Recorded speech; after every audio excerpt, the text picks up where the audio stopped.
Hey friends, thank you so much for plugging in to our weekly webinar. This is webinar number 94 on the police state and the targeting of youth.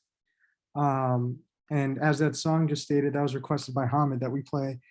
Today we're going to talk about telling children the truth.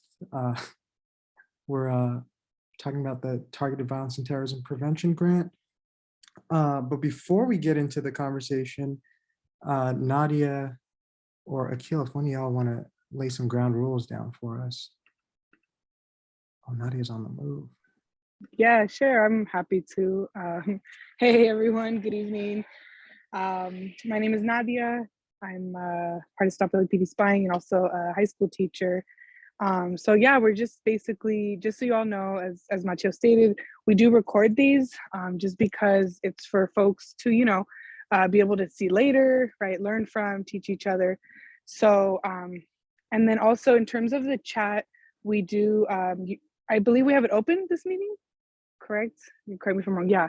So, okay, we do have the chat open, so you're welcome to, go there. We do have folks at least muted, but that's not to say you can't and shouldn't speak, just to kind of, any Zoom bombing. So, so yeah, but I'm really happy to be here. And I guess, basically today we're hoping to give you an update on where, what TVTP is and where it's at. I'm just trying to see, like, also, just give a background of the program, kind of what it's rooted in, and then where our fight is against it, right? There's a lot of things moving with it being at city council right now, about to be voted on tomorrow. So it's a really significant day to be talking about this. Yeah, so I don't know, Matios, do you want to start the update, or I'm happy to, or just to kind of give a background? Should I? Yeah, whatever. Cool.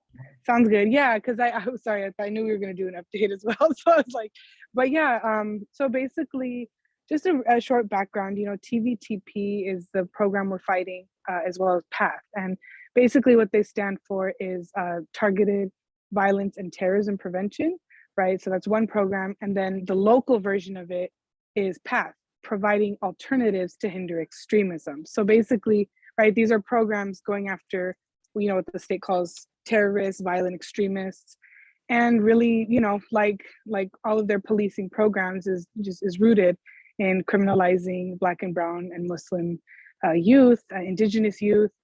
So these particular set that's being voted on tomorrow is a grant, right? And one of the major programs that it's rooted in is called CVE, Countering Violent Extremism. And basically, that's a program where, started by Department of Homeland Security, and it essentially states that there's pathways to extremism, pathways to terrorism, right? And of course, it names different behaviors as part of that as well, right? Whether it's going to a mosque or being critical of foreign policy, or being a young person, right? The high school version of it, being a young person questioning authority too much, right? Being too much into your culture. So these are basically conditions that have been stated, right, as these quote unquote pathways to extremism. And so that's basically kind of in a nutshell what CVE is. And sorry, I'm with my dog and she saw a cat. Excuse me. No, excuse me. But basically, right. So the version of this in England, right, because obviously the US really takes after England, and the version in England of this program has already made people mandated reporters, right? So people who work with youth, teachers, doctors, counselors. And so here we know the mandated reporting system for teachers is very flawed. It's very racist, very anti-Black. And so if it's already shaped in that way, so we know that's kind of where the US wants to be headed, right? And so, so basically with this program, TVTP, and specifically PATHE here, which is LAPD's version. So PATHE, essentially, they want to expand it to create a team of 500, informants, right? Snitches, basically, some of which will consist of teachers and counselors. And so, for us, this is something we've been fighting against. And, in typical City Hall fashion, you never know when it's going to show up on the agenda. It shows up, quickly. So, so basically, yeah, this is where we're at with it. And I don't know if anyone else would like to fill in, but, today we did have a second press conference as well, because we have to bring attention to this. And we know at the end of the day, like, the city hall doesn't give a shit about people, right? About people of color, about Black and brown people. And so, but it's more really about continuing to bring it to them, continuing to expose them, right? Continuing to build our power against them. So yeah, we definitely would love for folks, and I think this will go into the call to action piece, to just pressure, call the hell out of City Hall, email them, submit your comments. So that's basically where we're at. I don't know, me, Matios, Akil, Celine, anyone wants to sort of chime in, feel free. Yeah, and I don't know if I see Celine on here, but Nadia, you mentioned CVE, and maybe before we get to kind of what the political landscape looks like right now around TVTP and what's moving, I'm wondering if Akil, maybe you can give us a history of the prior iterations of this grant, just because there's so many different acronyms, there's so much active rebranding, it'll make your head spin. We got CVE, PVE, don't be a puppet. So if you could maybe provide a brief timeline as to what led to this TVTP grant we heard about last year. Absolutely. Yeah, I think the acts of rebranding is a deliberate strategy to because CVE, countering violent extremism, was very successfully organized against not only here but around the country, not only in terms of canceling grants, etc., but really proving to a lot of different communities and then showing them that this was a really harmful program. So people started associating the term CVE with invasions of privacy, violations of civil liberties, et cetera. And on kind of a popular level, people were opposed to it. So since then, there have been attempts to do the same thing under a different name or do the same thing through different mechanisms. And basically all of this dates back to, it's a framing that really is rooted in the war on terror and post 9/11 policing, however, continuing and really kind of expanding a police state that goes back generations, including COINTELPRO and the disruption and infiltration of the Black freedom struggle, of the American Indian movement, the Puerto Rican liberation movement, etc. So basically in the wake of the fall of the Soviet Union, we saw a large shift of the language describing the global enemy threat from one that was primarily communist, and in terms of also countries decolonizing, to sort of adopting this language around this global Islamic threat.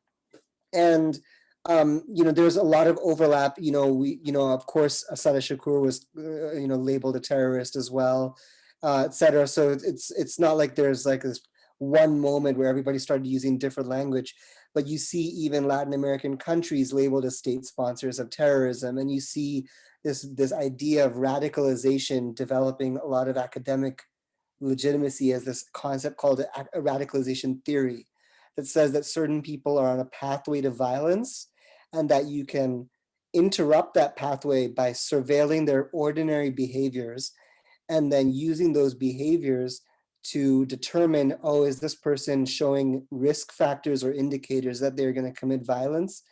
And then basically targeting them based on those behaviors.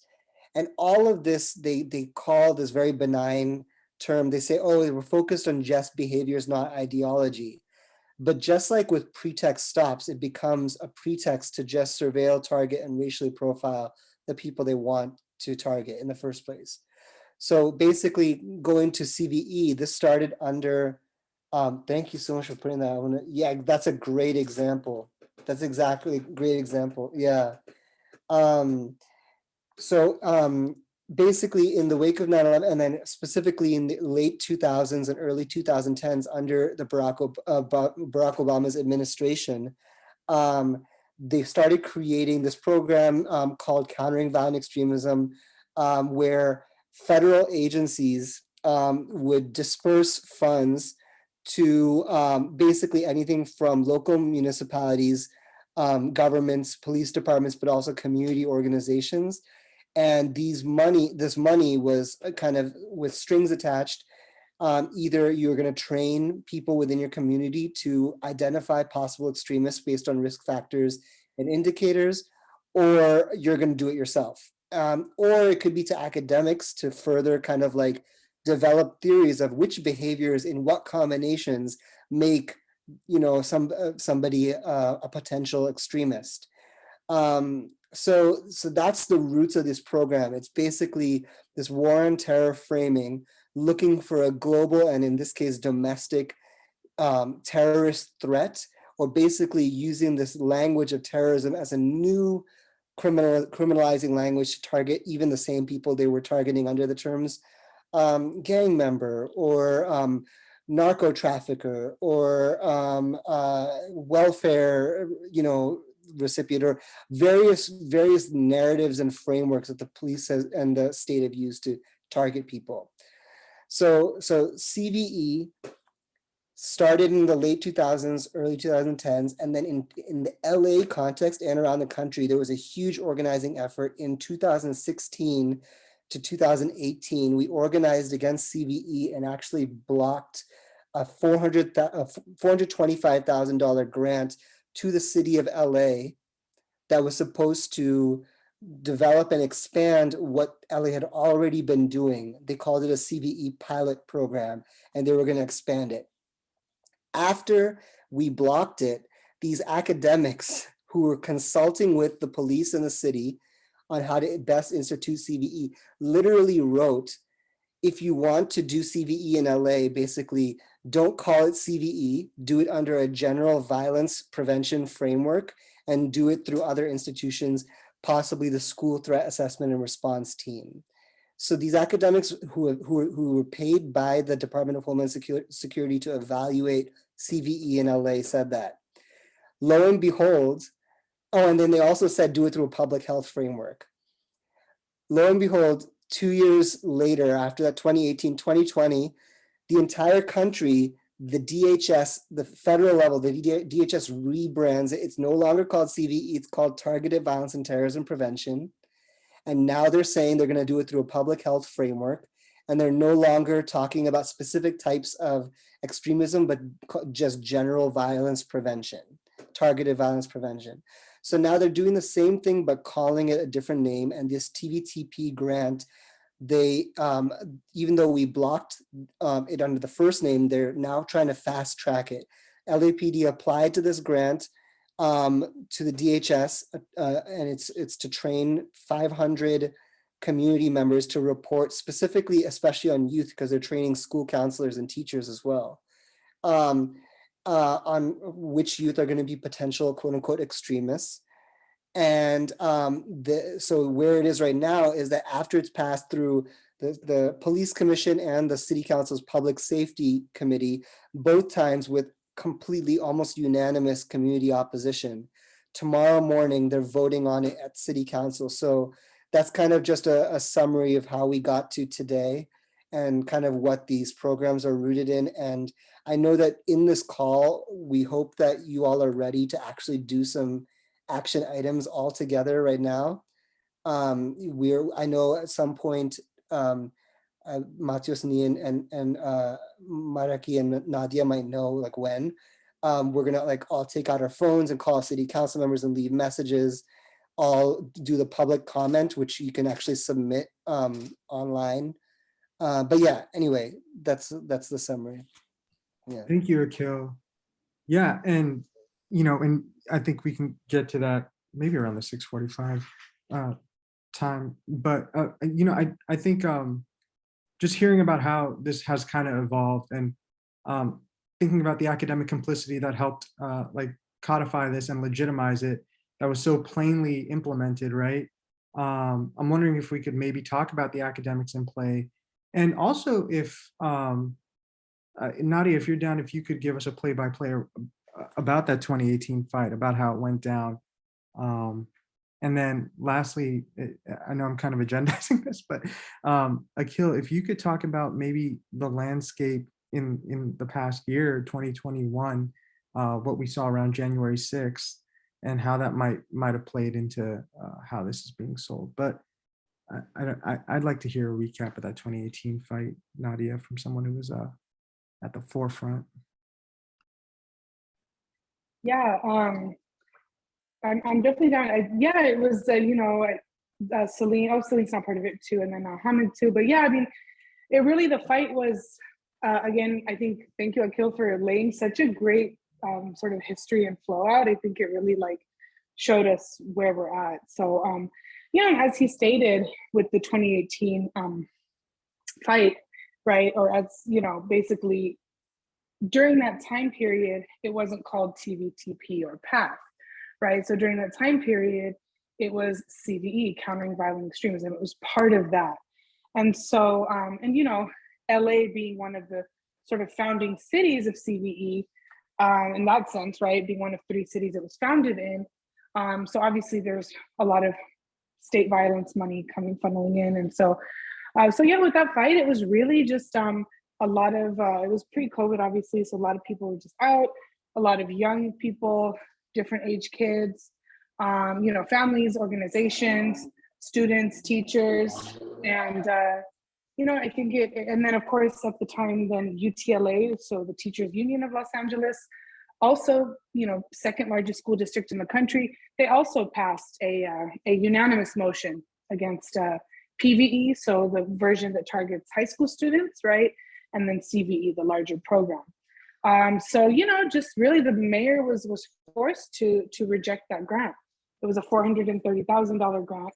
And, just really it was people power and a lot of people that just went after it. And I think, I think now luckily, like, folks have sort of identified that we're seeing the same thing with a different name, right? As Akil said. So, a lot of orgs and people are just really, at least are signed on against this for now. And, obviously, and I think other folks who do go to the online police commission meetings can speak to this more. But yeah, the frustration of having to do these things online, right? But yeah, I thank you, Akil, for just kind of, naming that we're going to at least make that space tonight, help each other out with that. So, yeah. And again, I don't know if folks have questions for us, for or just about the program or anything too. But yeah, Matias, you had asked, I think Akil to follow up with something. I just remembered. No. Yeah. We can take a breath for questions. And folks, if you have any questions or comments throughout, if you want to drop a comment, I see Lily dropped an article over there. At any point, just please drop it in the comment section or in the chat section.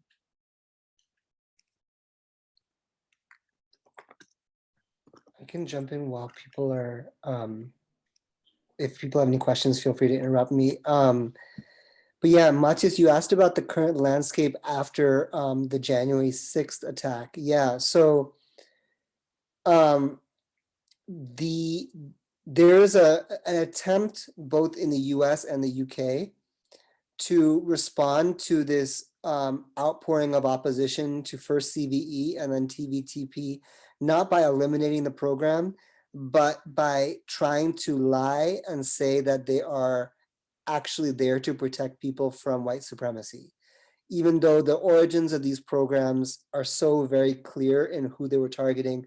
I mean, the LA's CVE program very overtly focused on Muslim communities in LA. And we saw that there was a huge focus on Muslim and non-Muslim East African communities in Minneapolis and in Minnesota, and also a big focus on Black Muslims in Boston. So despite this, they're saying that these programs actually exist to protect people from white supremacy or from school shooters. And if we just think about for LA, the way that LA looks, who are the predominant sort of demographics of the youth in LA's public schools, and how are they treated, whether it's by, historically metal detectors, random searches, drug sniffing dogs, cops on campus with guns, CCTV cameras, all of these things, many of which were instituted to ostensibly protect them from school shooters, but what are the actual demographics of most school shooters? So you see that there's often this attempt by the police to co-opt a very real danger, a very real fear as a justification and to then inflict more violence or to get more resources, etc. And in the wake of the January 6th attack, actually it was even before it, because in December it was reported that the Anti-Defamation League was meeting with the prospective President Biden, urging him to increase funding for domestic terrorism and domestic extremism programs. But in the wake of that attack, he basically expanded greatly the funds that Trump had allocated for the targeted violence and terrorism prevention program, basically using that attack on the Capitol as a justification, saying there's clearly a quote unquote domestic terrorism problem in this country that is white supremacist, although maybe he wouldn't use that term. I don't know. To call it domestic terrorism is also to exonerate the police from white supremacy, because then they become the solution to white supremacy rather than perpetrators of it, right? But regardless of the fact that he claimed that as the justification, I just want to show you all some examples of who they actually ended up planning on targeting. So in the wake of that attack, they released their plan, the federal agencies, FBI and the DHS. And these are some of their different types of extremism categories. And we've been making a tool based on these that's going to be kind of like a little, like a parody BuzzFeed quiz for what type of extremist you are.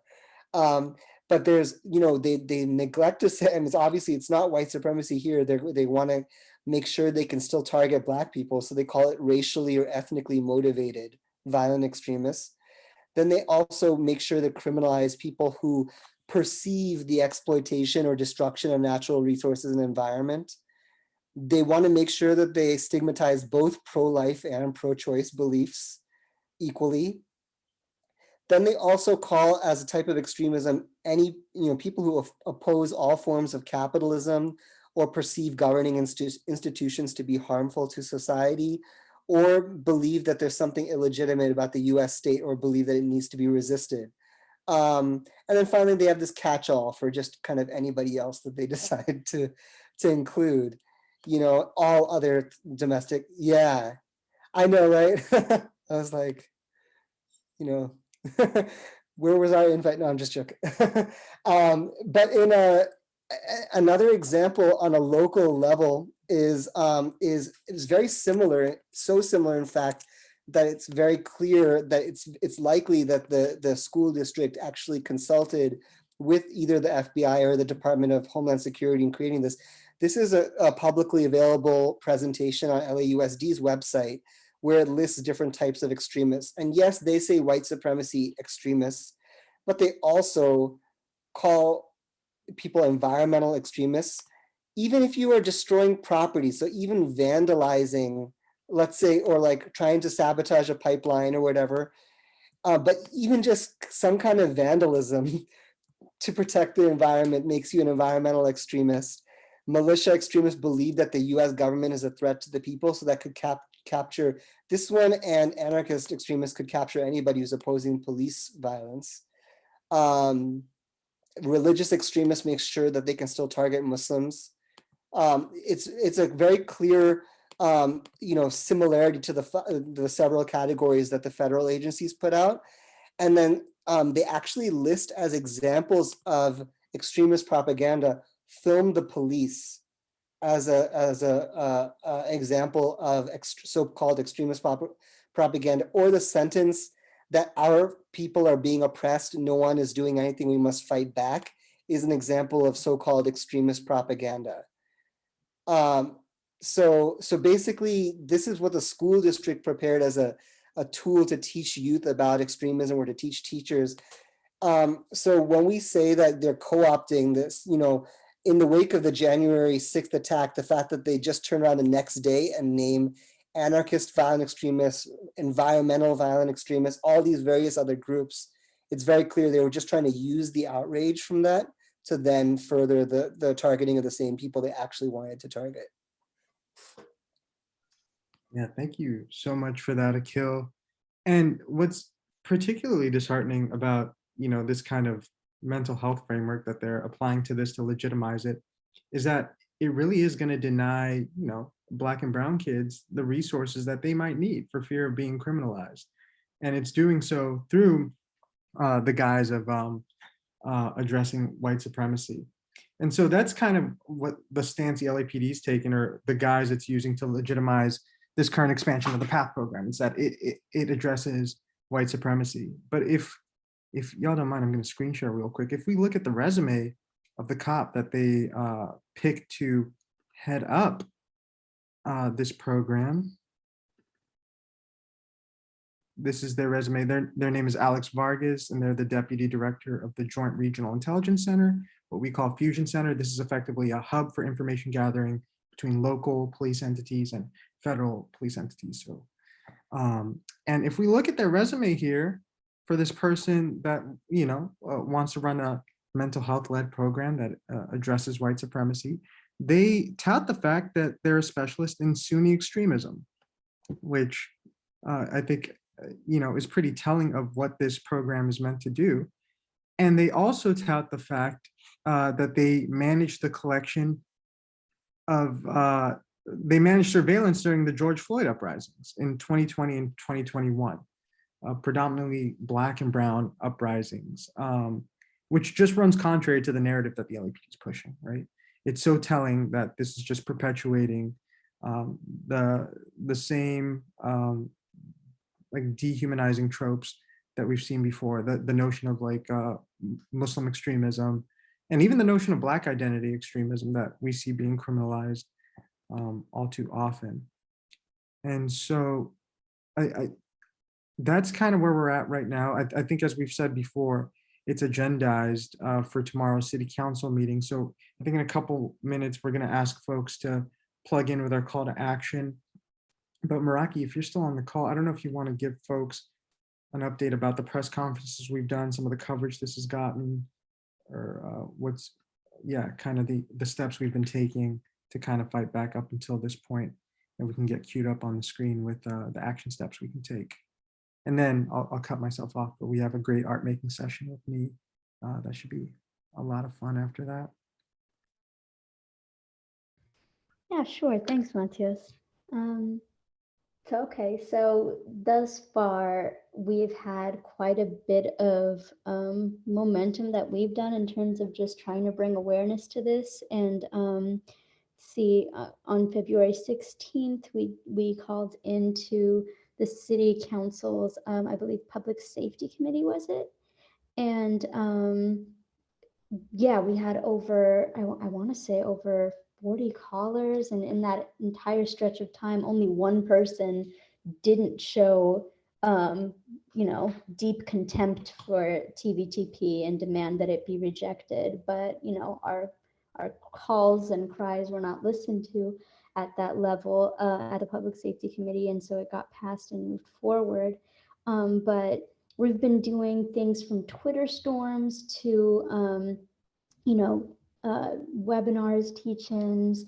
We've had 2 press conferences now. I believe Matthias shared that earlier as well. And earlier today was our second one, where we've just been trying to bring public awareness to this. You know, we've had youth and teachers come and speak and share the fact that they do not want this in their schools. We've had community members and advocates and activists like ourselves go and speak for and on behalf of our community as well, right? And share that this is just not something that is, you know, just a sneaky budget item that can be sneaked in without it actually making an impact on the lives of our community members, right? This money, first of all, is DHS funded, which I've been saying for some time is a big red flag. Anytime DHS is offering money to do something, you have to imagine there's terrible consequences that mean the deportation and the potential deportation, but obvious criminalization of our community members, right? And we've had just an immense amount of organizing. I think I saw a question that said, have we had any school administrators opposed to PATHE? Yeah, we had UTLA, right? And CFA, which are United Teachers of Los Angeles Union, and the California Faculties Association, right? Another union that were all in favor of opposing PATH and all in favor of opposing TVTP. And like it's been said before by Nadia, this has been a years-long fight, right? Back in, I think, 2016, was it? This was also brought to City Council, and it was because of the unity and the organizing work and fighting of teachers and of students and of community members and advocates that it was rejected at the city level back then. And so we're continuing to do that work now. Yeah, we have a letter that sign-on letter that correct me if I'm wrong, is it over 40 organizations? Yeah, over 40 organizations that have signed on in support of opposing TVTP and rejecting TVTP. So we've been grinding to make sure that this does not get passed, and we're continuing that work because the fight isn't over. And so we are going to keep on pushing and ask that dope community members like yourself keep pushing too, because we need everybody in this fight. Because something that a mantra that we've developed at my work at Baji is that when the most marginalized of the least privileged are free, then everyone else is free too, right? And so, yeah, we've got to keep working for not just the most marginalized, but for everybody. So I'll pass it back to you, Matios. Thank you, Meraki.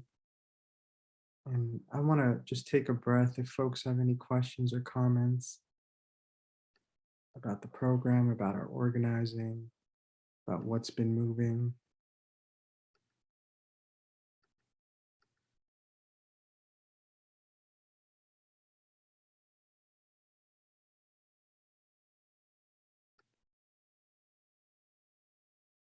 Okay, well, if folks have any questions, you can plug it into the chat there. And so, yeah, I think if folks are okay with it, we can move to that call to action right now. Just take a couple minutes to put in those calls, to submit written public comment. Me, I don't know. You got that graphic queued up? I can do it if not. The call script, I have the doc. Yeah. Okay, cool. Or yeah.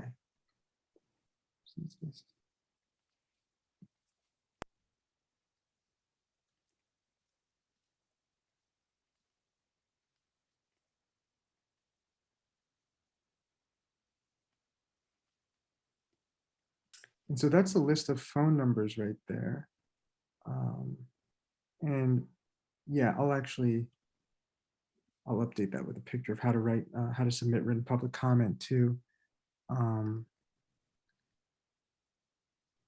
so we can just take a couple minutes to do that.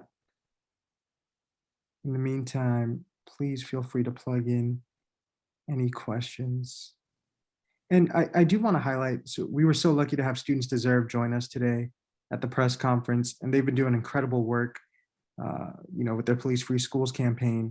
They literally got LAUSD police out of schools, like in campus. They've defunded them by 25 mil, if I remember correctly.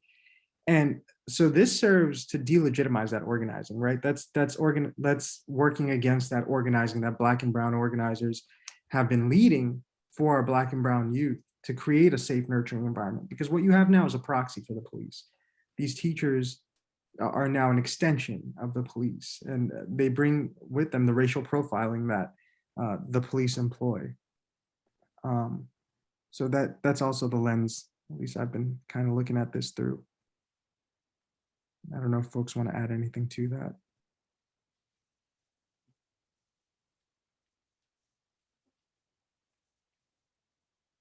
I think the only thing that I would add, Mateos, is like and I think I like, even in my public comment, I think that that's something that I've been thinking a lot about too, about like the different forms of abuse and the ways in which like how the state like we do have abusive relationships with the state, with the cops, and how they're forced upon communities.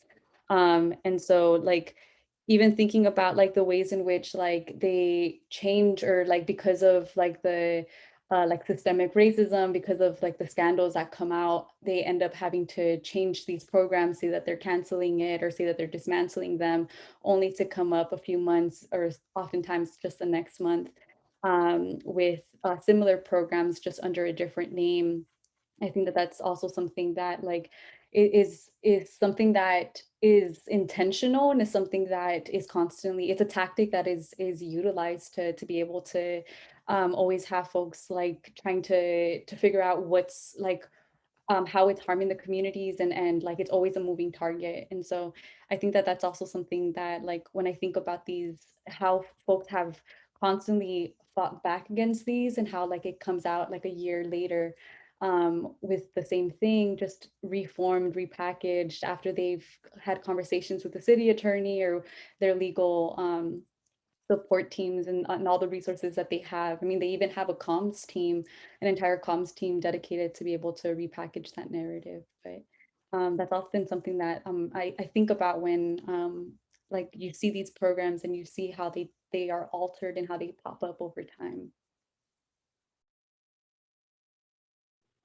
Yeah, totally. That shaping the narrative is really all the LAPD has to offer. And like Nee was saying, they've got 40 people in their PR department to do just that. It's what allows them to kind of push the lie that this program that clearly targets Black and Muslim youth is meant to fight white supremacy by the people that perpetuate white, that uphold white supremacy more than any other group. So yeah, folks, I guess we'll take a couple minutes now.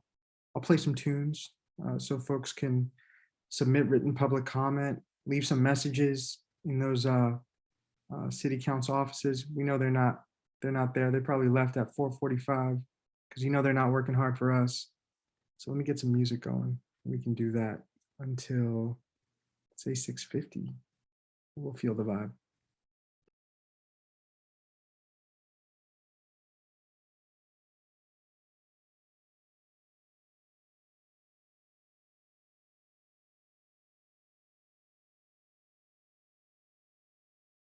And please feel free to type in any questions or comments in the meantime.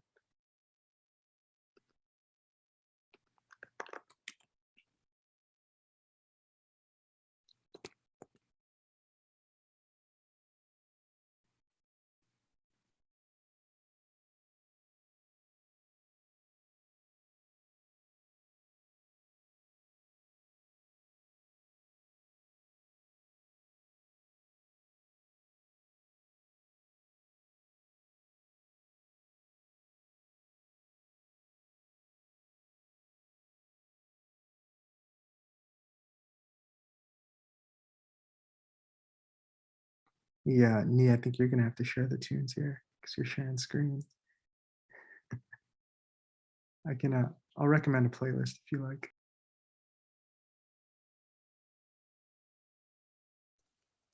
Feel free to give recommendations on the chat too.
العين يا نور العين يا نور العين.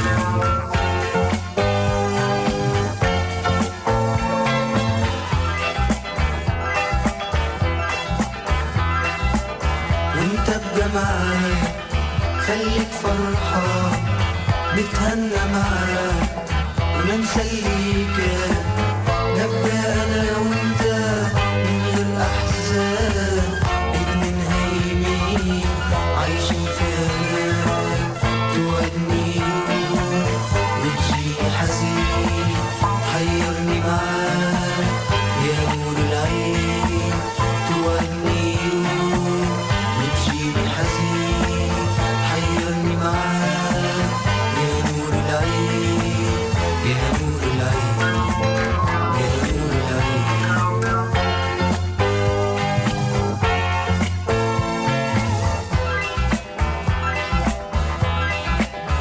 وانت بجمالك خليك فرحان نتهنى معاك وننسى اللي كان نبقى انا وانت من غير احزان اتنين هايمين عايشين في امان توعدني وتجيني حزين حيرني معاك يا نور العين توعدني وتجيني حزين حيرني معاك يا نور العين يا نور العين يا نور العين يا نور العين يا نور العين يا نور العين يا نور العين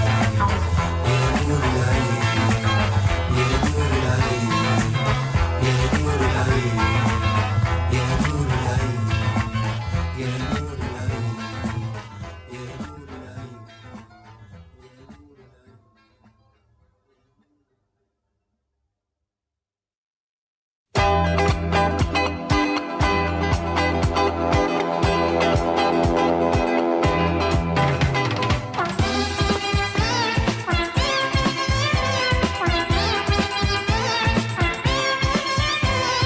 قلتم يا حساد عنا وعن فنانا ليش قلتم الحب فات عنا وزاد ضلانا ليش قلتم يا حساد عنا وعن فنانا ليش قلتم الحب فات عنا وزاد ضلانا.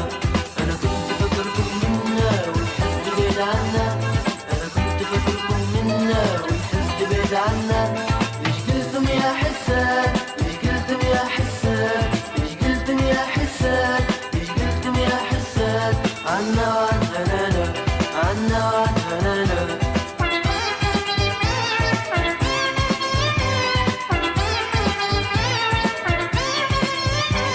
الفكر اللي في خاطركم عدى وفات هوانا والغيرة اللي في قلوبكم النار بتزيد ضلانا.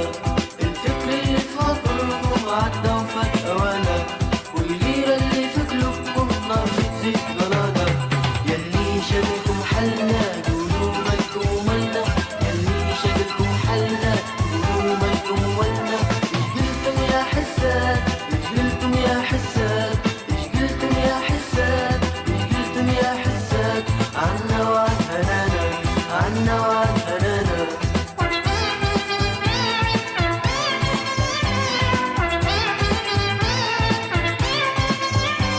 ليش قلتم يا حساد عنا وعن فنانا ليش قلتم الحب فات عنا وزاد ضلانا ليش قلتم يا حساد عنا وعن فنانا وليش قلتم الحب فات عنا وزاد ضلانا. أنا كنت فاكركم منا والحسد بعيد عنا أنا كنت فاكركم منا والحسد بعيد عنا ليش قلتم يا حساد ليش قلتم يا حساد ليش قلتم يا حساد ليش قلتم يا حساد عنا وعن فنانا عنا وعن فنانا.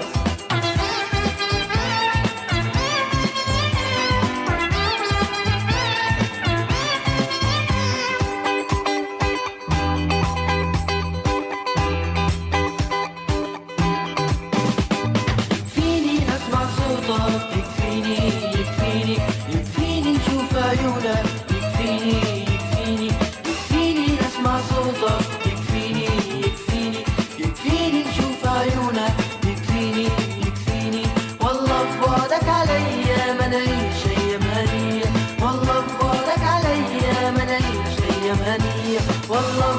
بعدك عليا ما نعيش ايام غنية والله في بعدك عليا ما نعيش ايام غنية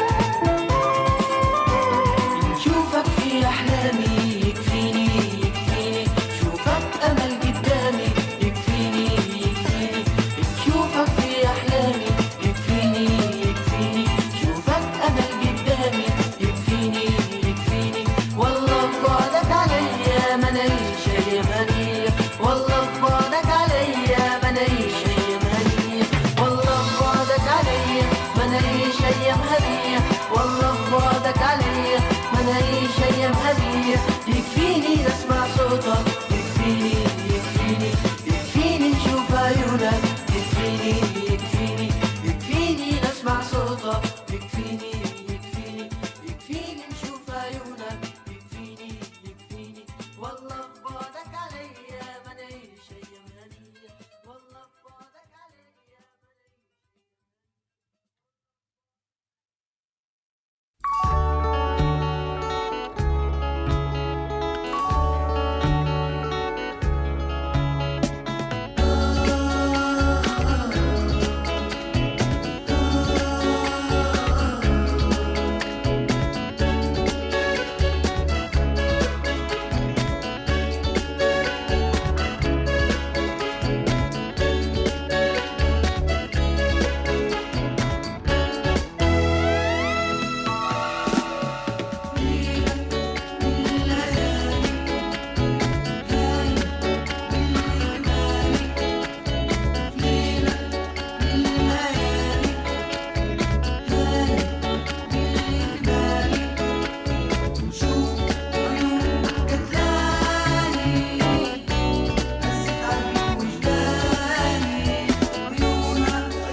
يا صاحب يا صاحب يا رفيق السنين في رحلة عذاب وغربة تايهين يا صاحب يا صاحب يا رفيق السنين في رحلة عذاب وغربة تايهين يا أحباب بلادي البعيد وغادي قست علينا الغربة وين حنان الماضي يا أحباب بلادي يلي بعيد وغادي قست علينا الغربة وين حنان الماضي خايفين من المدينة والأضواء الجريئة ويتوب من الرفيق والصوت يبقى حزين خايفين من المدينة والأضواء الجريئة ويتوب من الرفيق والصوت يبقى حزين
يبقى حزين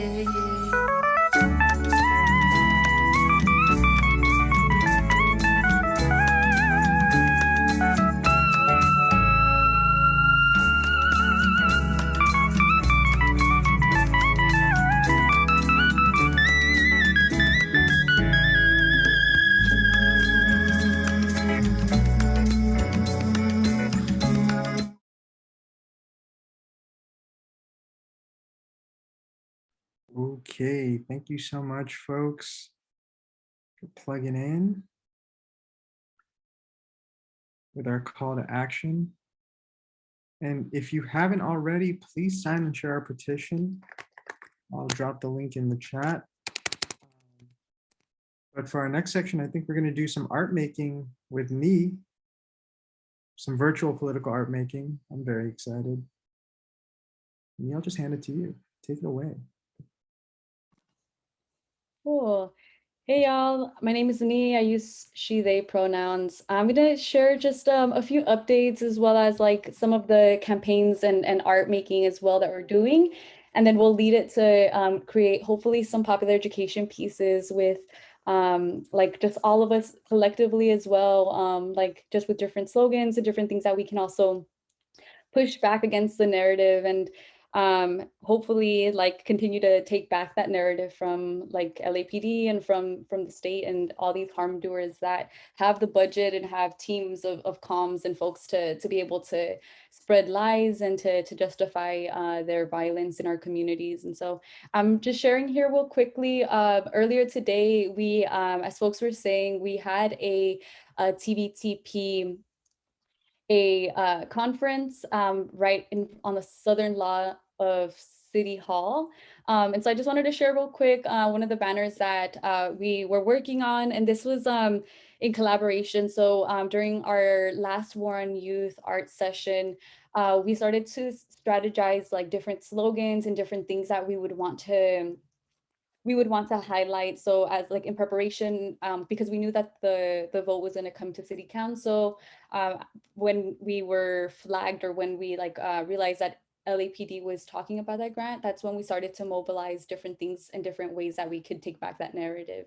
And so one of these was the slogan, the cop-free schools reject TVTP, which we were doing a banner drop as well earlier today, before the press conference. But just wanted to share with y'all some tools and ways that you also can be like really quickly and really cheaply be able to spread those messages. And so these right here, I bought these cloths, and they're pretty big. They're about 9 by 12, but you can get them for about like $8, and you can cut them in different, it's a pretty big size sheet, so you can cut them in 4 ways, you can cut them in 3 ways.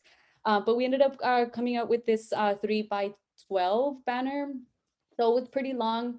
It allowed for that text to come through, but there are other ways that you also would be able to create some banners as well. We've done it for 022. We did it with a tarp, and those you can get them for $1 as well. But we wanted to as well incorporate as much skill sharing as well, so that way we can continue to make art together, as well as like if we have a specific project that we have in mind as well, these tools to be able to utilize them whatever campaign or movement that we are a part of, that we can also incorporate those as well.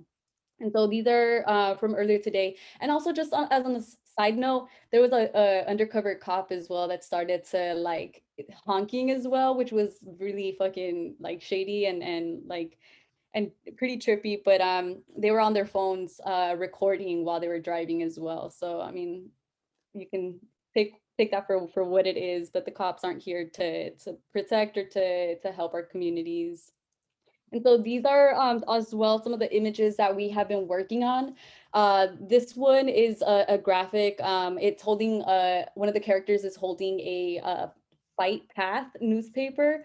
And so we play around with these as well. We were thinking about updating these as well, knowing that they are going to vote on it tomorrow. So in this specific newspaper, was saying that they will be voting on a 250 TVTP grant. And those can as well be updated and changed as well. And that's the cool thing about like being able to create some of the like the graphics as well, is like you're able to pick and choose from them as well, and then alter them for whatever campaigns you would want to have. And so this one's really quickly just one that we had also talked about, and kind of just like as a way of like kind of gauging how you're able to, or like what you can put on the graphics as well, and they can be tailored to like several different campaigns, and it's just altered and changing up that, but that's the cool thing about those graphics, is that you can alter them as well for different campaigns.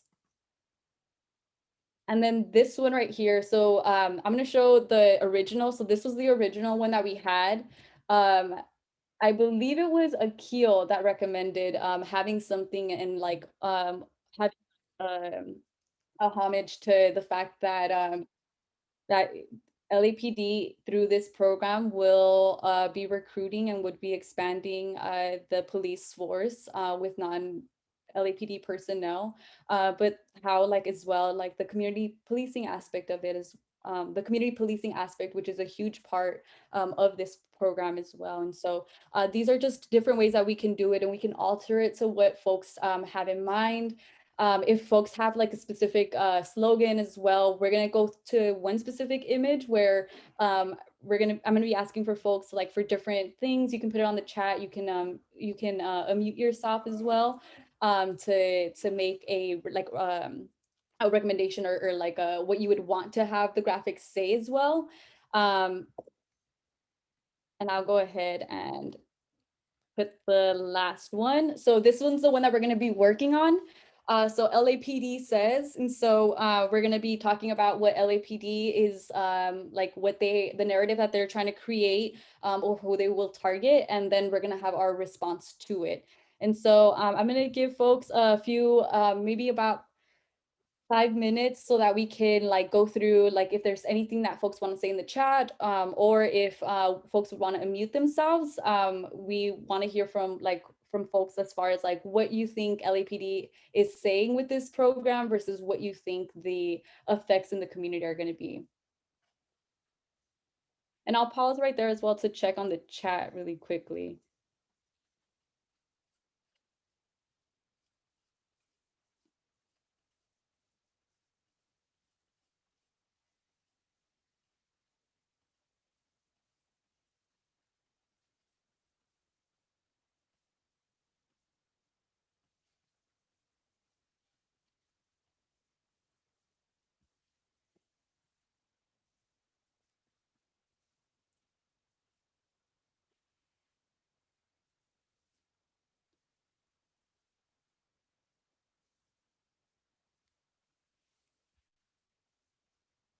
Yeah, and I just see here in the chat that Lily put students and patients become objects of suspicion, care not suspicion, learning not suspicion.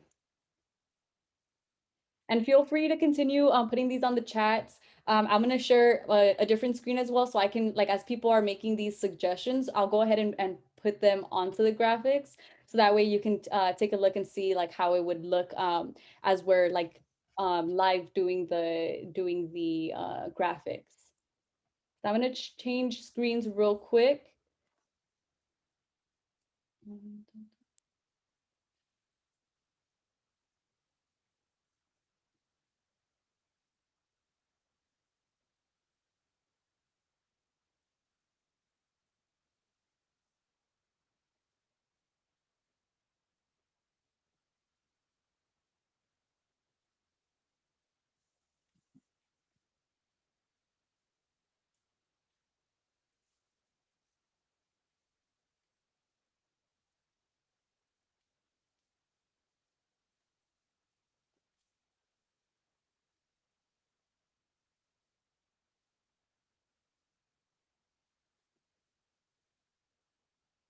Cool. So I'm going to do the first one that we have. So students and patients.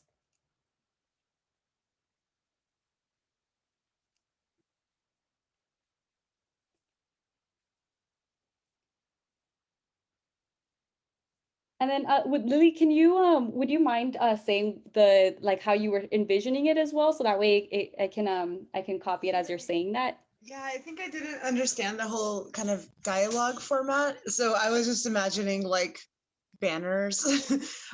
So yeah, let me reconsider. Well, maybe you like, yeah, I don't think this works for like what LAPD says, like your like your students, like your LAPD says your student's a terrorist. Like, I don't know. Yeah, let's try that one. So LAPD says your students and terrorists. Is that what you said? Your student is a terrorist.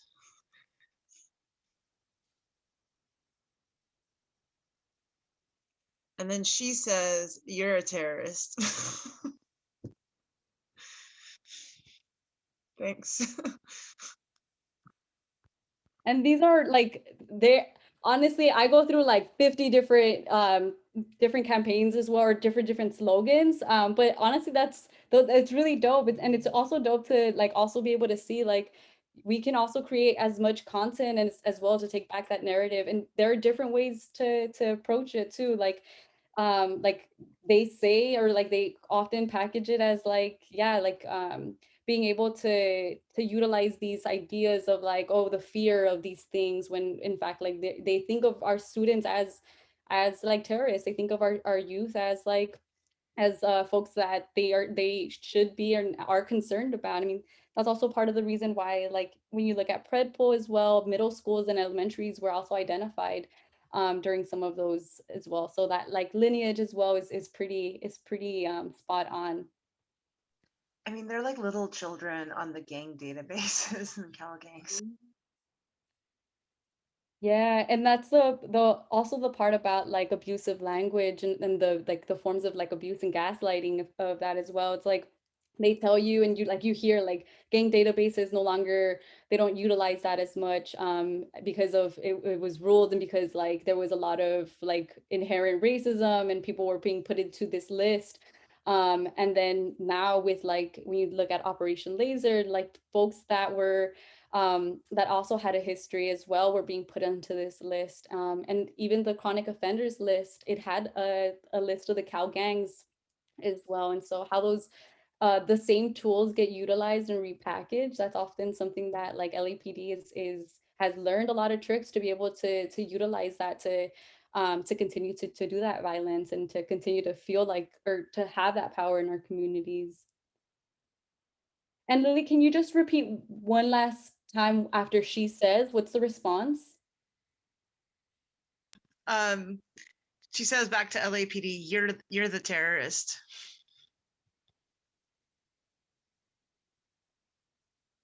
It could even be like, you create terror in our communities, but it's a little less punchy. So, okay, is that good? Does that reflect it really good? Thank you. Yeah, it was amazing. Cool. And I see, Matheus, you have your hand up. Yeah, I just want to uplift a couple of these gems in the chat. I want to repeat Akil's, where the LAPD says CVE, TVTP, PATHE, PVE, DVE, BIE, and then the youth says PIG, which I thought was really good. And then Sabrina's, which is really good. And Sabrina, maybe you want to unmute and share, but if you don't, I can just repeat it.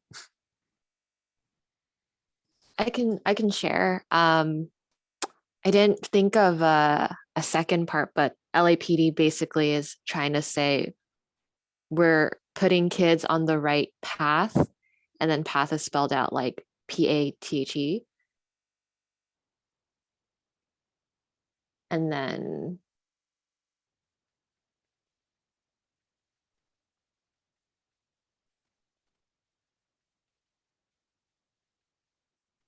yeah. Yeah, I think there's a lot of opportunity there. Mm-hmm. Like the student could say on the path to criminalization, maybe. Right. Yeah. That's kind of what I was thinking too.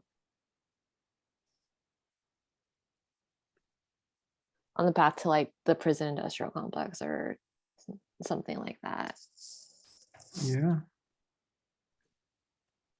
Meraki, I feel like you'd have a good addition for that one. Sorry to just rope you in. Why would you think I had anything to say? I don't know. I mean, a certain immigration pipeline comes to mind. Oh, I see what you're saying. Why didn't you just say it then, Matthew? Yeah, on the path to, a deep pipeline from what it looks like, criminalization to, what is it, detention and then deportation. When the Black Alliance for Just Immigration is on the call, I don't touch the topic. That's your turn. Oh, buddy, don't do that. And I'm sorry, Meraki, can you repeat that one more time? Oh, what did I say? Lord, this is being recorded. There's the detention deportation pipeline, or criminalization, detention, and deportation pipeline. Yes, yeah, I couldn't have said that. And Akil, you got to unmute and share some of these, man. These are so good. Wait, the LAPD is saying criminalization, deportation? No, that's for the students. Oh, gotcha. I was just gonna say Meraki. Yeah, right. Only to say it doesn't exist. Sabrina condensing it to school to prison pipeline for sure.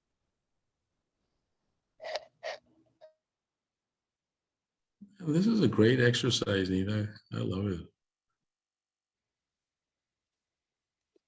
Yeah, and I'm sorry, I'm a really slow texter, and like I forgot to like give the like advice people. I probably will misspell like 50% of what I'm typing. But yeah, I think it's there's like a lot of different messages and different ways that you're able to, even like figuring out messaging. Sometimes it's hard to, it's sometimes really hard to like get into like that groove. So I think doing it collectively always really helps with like being able to be like, yeah, what is LAPD saying and how are we going to take that back? And did we say what was LAPD going to say for this one? Yeah, we've been sharing a bunch. They're in the chat. We're gonna save this we're gonna save this chat because there's so many good ideas here. But Akil, come on, you gotta unmute and share at least this Mean Girls one. I'm just trying. First of all, I guess it means that I spend too much time on like social media or something. But do you all know there's this like, there's a scene from Mean Girls where she like traps like somebody in like this thing where, I don't know, she tries to get somebody to say or to imply something that she's not actually implying. And the whole, it's like, so you agree, blah, blah, blah, blah, blah. Anyway, so the LAPD is saying it's all about violence prevention. And then the youths is saying, so you agree, yours. Matios, you're making me like face plant saying this out loud. That doesn't actually work. I like the first one better. No, I was just looking for a meme in that format, and this Google search is all I could find. This one's pretty good. If folks want to click that suspiciously long link. So you agree that NYPD are racist?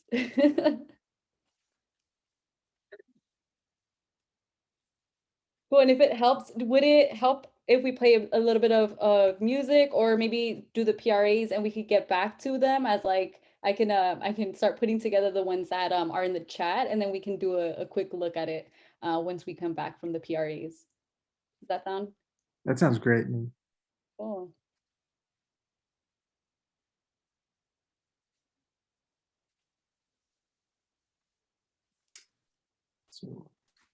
So for the PRAs, basically, PRA stands for Public Records Request, Public Records Act, and it's kind of short for the California Public Records Act, which is a law that lets us submit requests for any kind of publicly held document or record or emails by any sort of public official, and that includes university professors, city council members, law enforcement, officers, anybody. That's all, as long as it's on their account, it's subject to this law, and we can request it. And then people supposedly have to give it to us, redacting any kind of personal information that is, violating certain other laws. So we've used this as a tactic before to find out more information about various programs that we're trying to combat. And one of the things that we like to do is we like to collectively brainstorm questions for what we want to request about. In kind of previous years before COVID, we've done this on butcher paper at LA Can, all in a group, putting together different ideas. And then, a smaller group will come together to turn that into records requests, with all the appropriate legal language or whatever, sending it to the agencies or doing it in an email or through the portal. And then when we start to get back documents, we again assemble groups to go through the documents and research together. So we wanted to do a little bit of an exercise together and brainstorm some questions we have about this program, TVTP and PATHE, so that we could basically submit a new round of records requests. We've done some on this program through different angles. We've asked about organizations that collaborate, specifically various Zionist organizations, including the Anti-Defamation League and Simon Wiesenthal Center. We've asked about academics that have collaborated on these programs, like David Eisenman and Stephen Wine, who are the two that I named earlier in this webinar as having sort of like consulted with the LAPD and given them recommendations based on their evaluation of CVE. So we've done that, but we want to do some taking on PATHE and TVTP directly, and really requesting what we really want to know about these programs. So I wanted to kind of give us an opportunity, and I can just take notes here. Maybe what we can do is, I think we're good allowing people to unmute now, if that's possible, as well as talking, or as well as use the chat. And if people are down to just share their, let me name this document.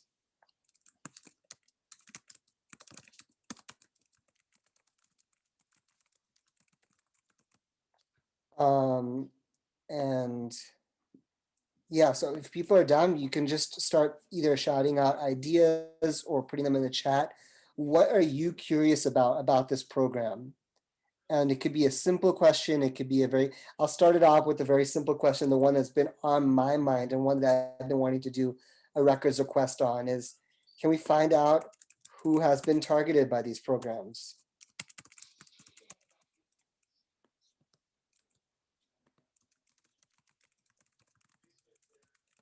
You know, as much information about them as possible. So with that as kind of an example, feel free to either unmute yourself or post in the chat. What are other questions that you have? And this is really a chance to really try to do research based on what the community wants to know. So what are you curious about? This is Sabrina. Can I share? Or like, Absolutely. I guess this is supposed to be a grant, right? Yeah, so the TVTP is a grant from the Department of Homeland Security, and the Mhm. money from that will be used to expand LAPD's PATHE program. So Okay. So, yeah. Okay. So PATH is a pre-existing Yes, and PATH was program? created as a part of the previous CVE grant, and now they're trying to expand it with this new grant. Okay, got it. Because yeah, if it's like about the grant, I would like to know like what exactly the budget is. Like what is that money being used for? And especially if these kind of grants are being used by taxpayers' money, which I don't actually know if it's true, but I'm assuming, then how could we like, yeah, keep them accountable for using that money for these purposes?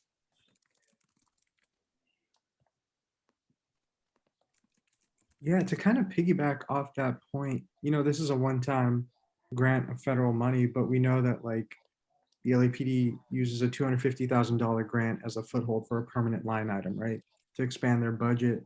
So I'd like to know, you know, if they have like, if there's already a proposal in the works for another TVTP grant, or if they plan on, you know, adding this to their budget as a line item, in which case the city will be paying for it, and if they're expanding it.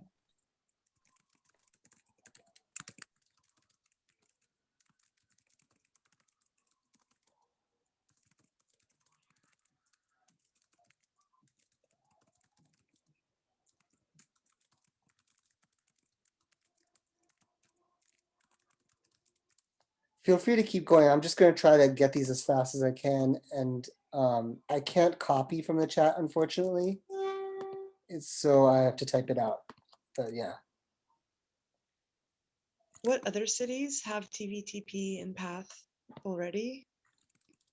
Would be a question if there's already some programs, so we can like learn from what's happening there.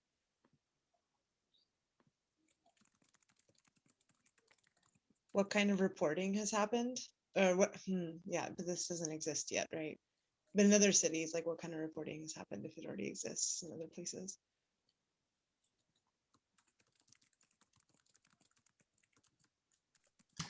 Maybe also to consider that there could be two separate public records. One can go to the DHS, which will be a FOIA.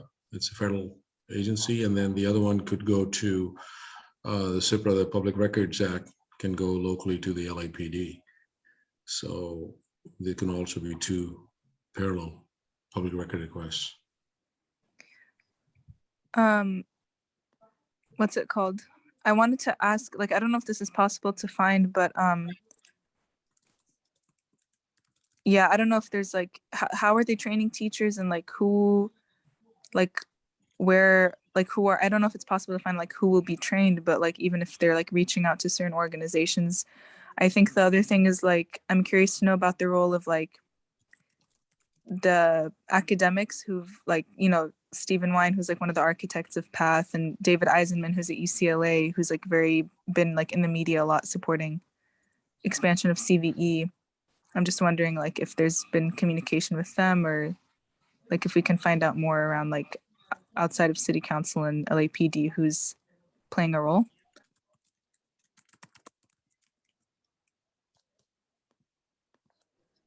Yeah, and I think just piggybacking off what Salim said as well, what schools are they rolling out this train the trainer stuff in?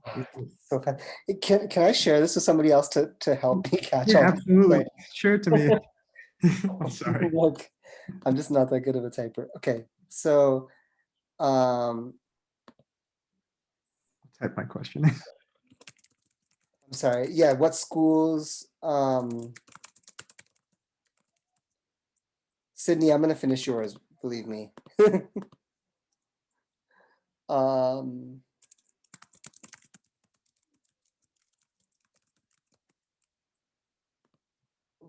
Matthias, what was yours?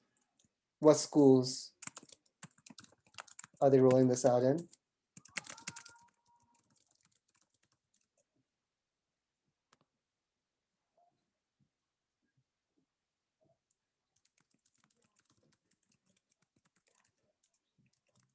Nikhil, if you wouldn't mind just dropping the link in the chat. Oh, You can just okay. mess with it. Sorry.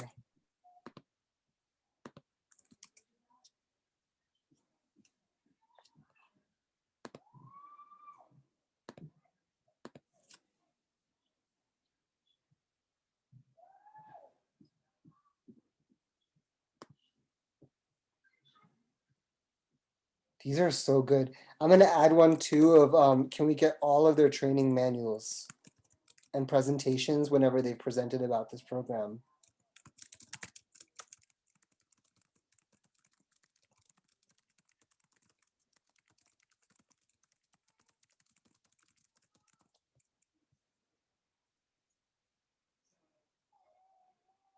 Like what research is informing the program? I don't know how to make that a PRA request right now, but like if you find out the academics, what their theories are.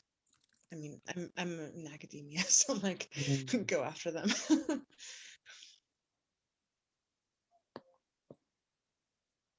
So when research informs a program, how do they do? Do they cite it?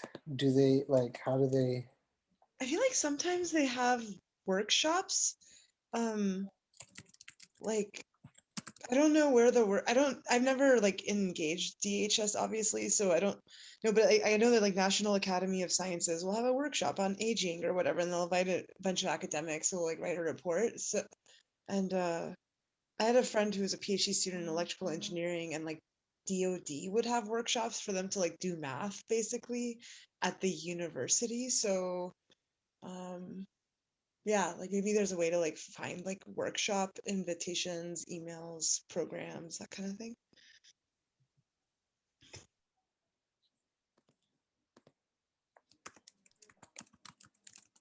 So I kind of in line with that.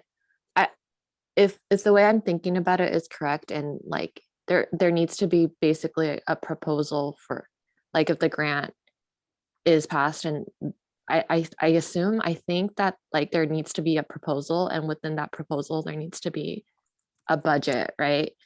It also needs like a narrative that backs up like evidence-based practices. So I think like, yeah, like being able to see that proposal. I'm not sure if that's how it works with this entity, but I'm a grant writer for a nonprofit. So that's how our process is. So we do cite, yeah, like in a proposal, we would cite evidence-based, whatever, as part of the proposal. Are there normally metrics of like what the person giving the grant needs to see, and then like the person getting the grant has to like report in regular intervals to show Yes. that so like what are the metrics that the DHS Right. are like or like setting for the LAPD? And maybe would that be kind of like encapsulated in general by asking for all communications between the LAPD and the DHS about the grant?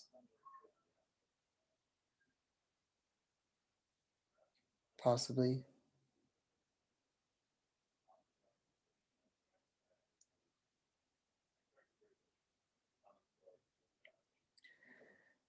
What about more about Vargas? What can we learn? I mean, not to make it too focused on just one individual, because they could either easily substitute somebody else.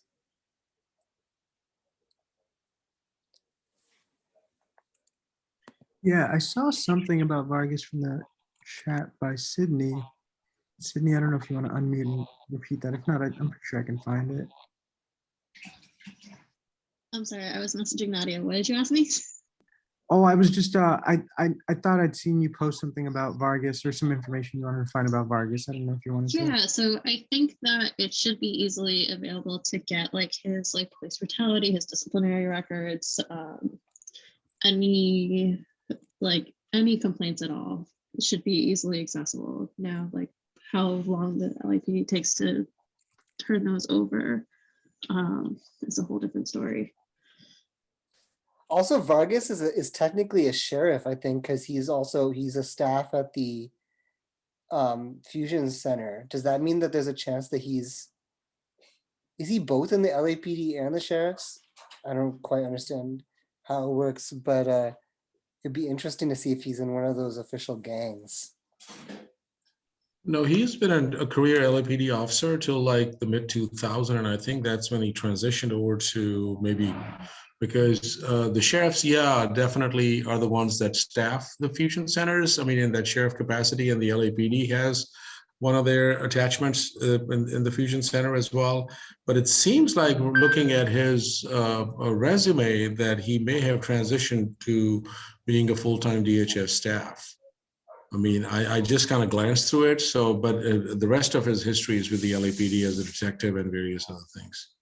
And I think, going to Sydney's point, yeah, I think since so previously we couldn't get these disciplinary records at all, but there was a legislation that was passed about 3 years ago by the California legislation, which now requires for disciplinary actions and things like that for them to release these records.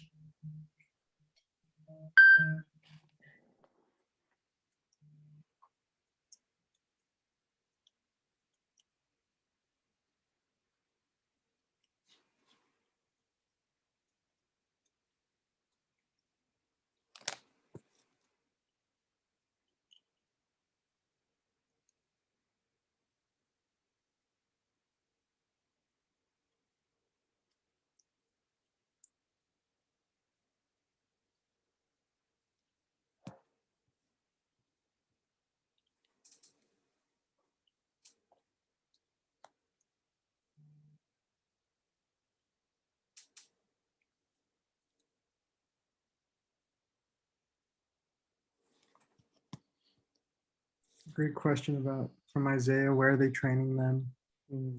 How are they training and recruiting them? Which is in the LAPD proposal to the DHS, which they showed to the Board of Police Commissioners. They talk a lot about how they need a bigger emphasis on marketing. So what's that marketing going to look like? How are they going to reach these community members like Preece you're talking about? Oh, and what is the risk assessment they're using?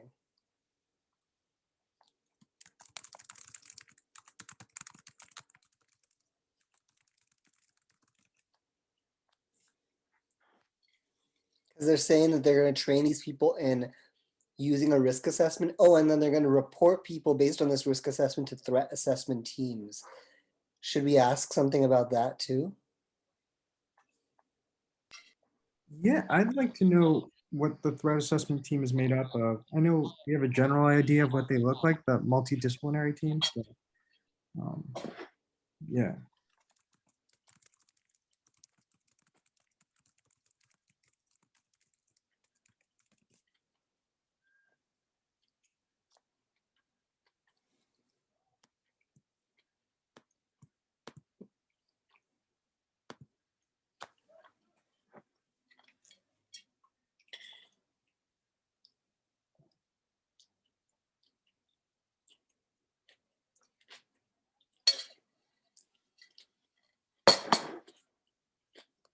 Another great question from Sydney. Are these lists being shared with institutions that amplify harm?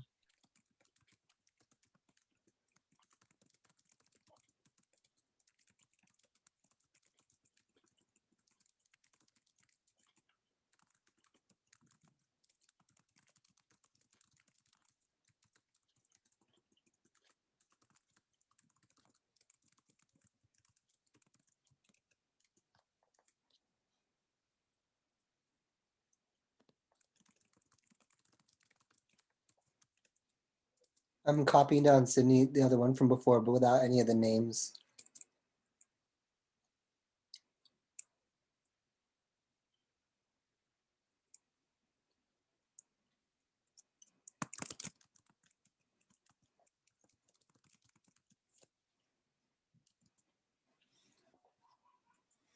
This is a great list.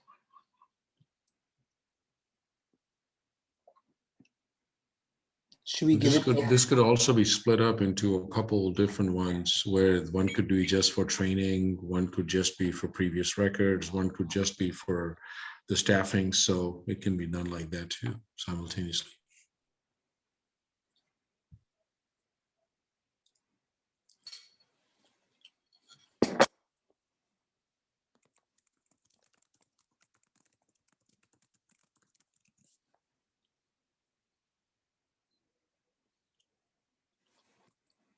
What about communications with LAUSD about PATH? That's something I'm interested in.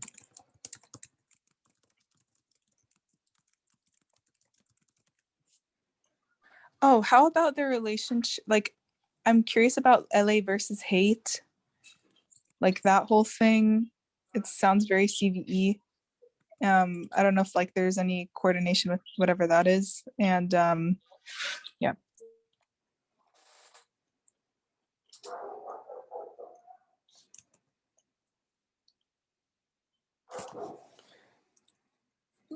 Is there a chance that LA City Council, in communications with ADL, is there a chance that certain city council members might be communicating with the LAPD about PATH itself?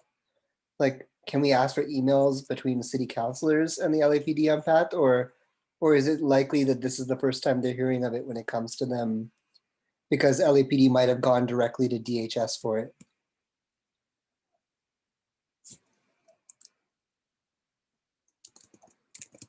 Mm.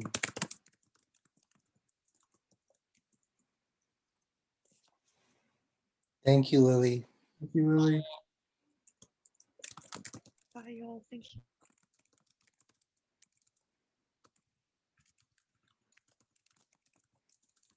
A great question from Kenny. What becomes of a targeted student's record after graduation?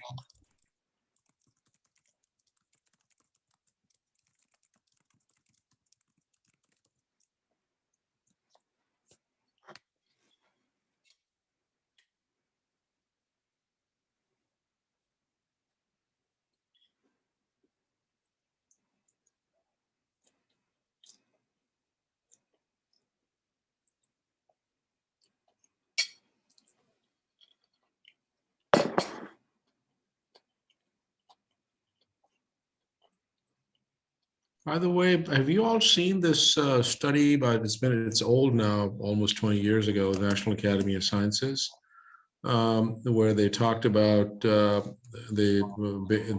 behavioral surveillance in the context of counterterrorism intelligence gathering?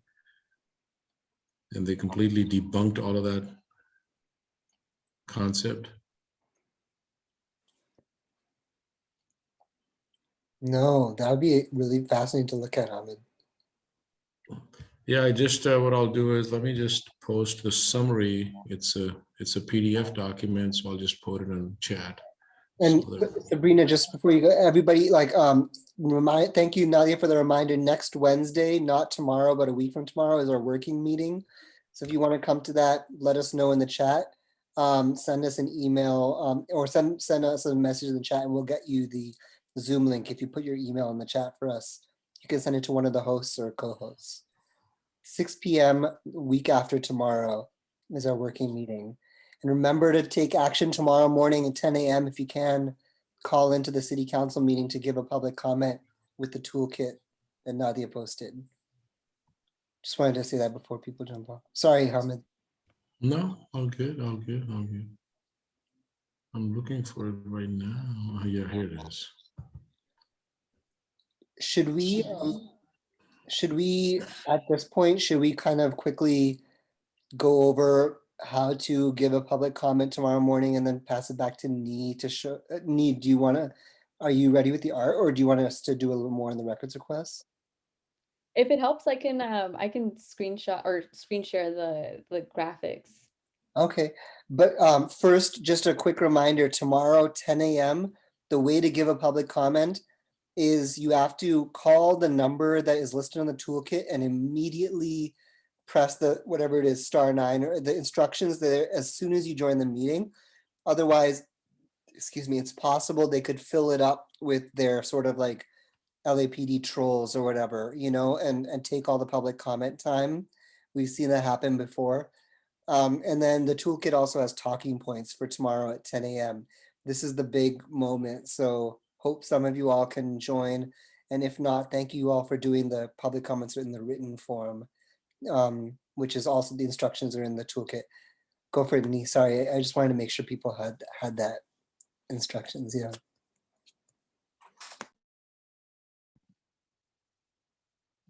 Let me know if folks can see that. Okay. Make it a little bit bigger. Cool. So that's the first one. LAPD says your student is a terrorist. She says you're the terrorist. The second one is LAPD says we're putting kids on the right path. We say on the path to criminalization. LAPD says it's all about violence prevention. We say, so you agree, you're resigning. LAPD says it's to fight white supremacy. We say, but you are using a systematically white supremacist institution within, oh, I misspelled that, fuck, my bad, Islamophobic leader, and a new form of eugenicist pseudoscience to criminalize Black and brown youth. LAPD says CVE, TVTP, PATHE, PVE, DVE, BIE. Youth says PIG. And I think that was the majority of it, but let me know if I did miss any of them. I'll go ahead, I'll make sure to drop it as well, so that way folks have access to the graphics as well. So we can put it on our notes as a folder with all of these collected pieces. But if folks also have any other like images in mind or specific sayings that you would want to have with these specific graphics, feel free to reach out to either put it on the chat, and we'll go ahead and update them as well to reflect like everyone, all the different sayings that folks had in mind.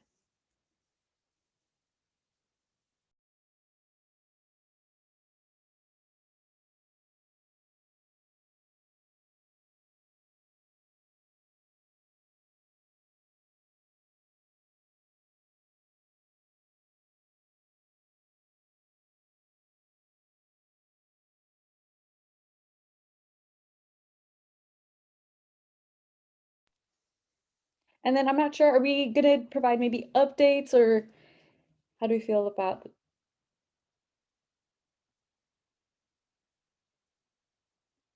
Because I know one thing, I know that it was mentioned that we have our War on Youth working group that's next week. But if folks are also interested in like our calendars as well, that have like the different working groups as well as the meetings that we have, feel free. We can actually, if it helps, would it be okay if I screen share real quick? Cool. So it's if you go to stopLAPDspying.org, you will also be able to find our calendar. It's under meetings, and you just go to meeting calendar. But it should appear as well the different working groups that we have as well, and then it'll have more information about how to get logged in, and then whether or not they're in person or virtual. But if you're interested as well in connecting, I would also recommend to take a look or to add the calendar as well to your Google Calendar, so that way you are also aware of other working groups that you might be interested in joining.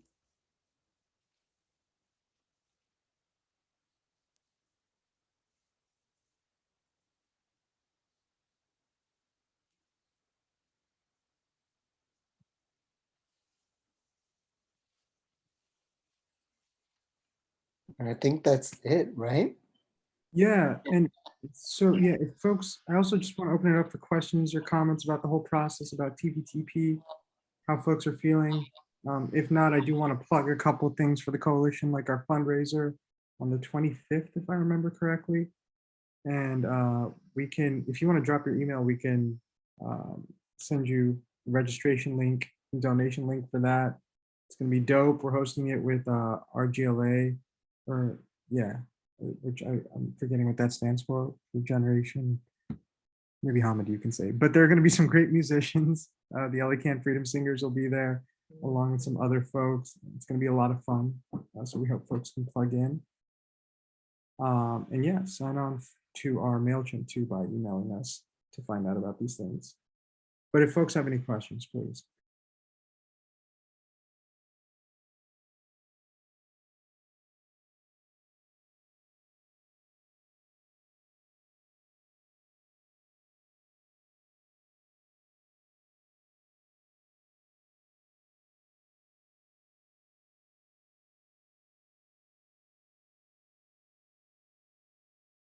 Sydney, are you saying the program rundown of PATH or of TVTP programs? The one where it explicitly lists like the criteria to be a part of these programs. Do you know what I mean? Are you talking about the list of the different places that? Mhm. Okay, so let me see if this is right. Are you talking about this link right here, which shows all the different TVTP grants by year, and then also shows like the notice of funding opportunity, so people can look at what criteria. I mean, this is for like police departments or whatever who are trying to apply for TVTP grants. Is that what you're talking about? No, I'm talking about the one that lists like, you know, being too into your culture or things like that. There's actually a variety. So the being too in your culture, I think, is specifically for preventing violent extremism in schools, which was an FBI guideline. But there's a variety of risk factors and indicators for different versions of the program. They can never kind of agree on one set. One particularly interesting one is this LAPD 2010 CVE training guide, which lists, among other things, indicators such as being passionate about Somalia and having absolute faith in the mosque, as well as having criticisms of U.S. foreign policy. So let me put that in the chat for you. It's right. Yeah, just because I want to make sure to have direct quotes for this public comment. Oh yeah. So this is the one from 2010 for CVE. I just posted it. It was actually linked in this Brennan Center article. And then there is a set of indicators where there's actually a PATH questionnaire, which I can send the link to as well.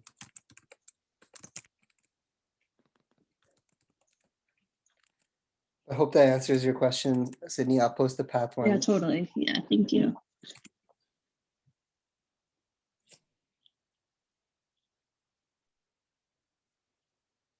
Cool. Any other questions, folks, or comments? If not, I hope to hear your lovely voices in the morning, yelling at these city council members. 10 a.m. PST.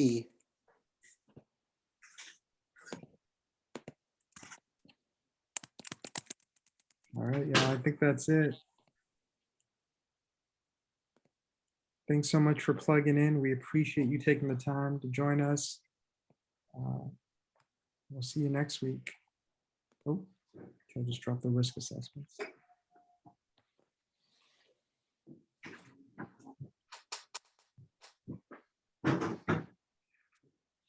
Thank you all. Thanks, y'all. Bye. Have a good one.